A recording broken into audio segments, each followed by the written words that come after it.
Қазақстанда 276 елді мекен мен 270 мыңнан астам адам су басу қаупінде қалып отыр деп хабарлады төтенше жағдайлар министрі Юрий Ильин. Сала мамандарының айтуынша, ауданда көктем мезгілі келісімен жауын-шашын маусымы басталады. Осылайша Атакент және Мырзакент кентіне қарасты елді мекендердегі жер асты сулары көтеріліп, арық атыздарда су мөлшері шектік нормадан асуы мүмкін.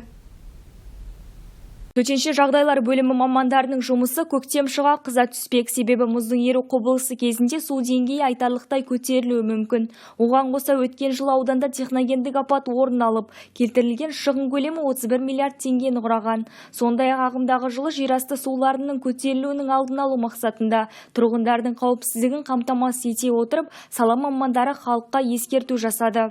Көктемде қатты жауын-шашын салдарынан Мақтаарал ауданында Атакент және Мырзакент кентінде және елді мекендерде жер асты сулары көтеріліп, тұрғын үйлерді және қосымша құрылыстардың аулаларын су басу оқиғалары орын алады.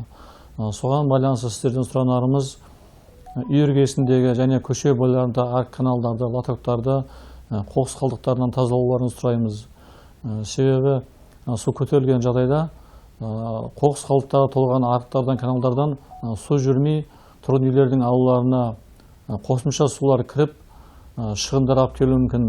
Ауданымызда осы жылғы қыс маусымында қардың нормасынан көп түсуі байқалған жоқ. Дегенмен көктемгі жауын-шашын салдарынан жерасты суларының көтерілу қаупі бар екендігін ескертеді. Гүлмира Қосшаева, Алаберген Құлша, Мақсат Кәрім, ақпарат Мақтаарал ауданынан.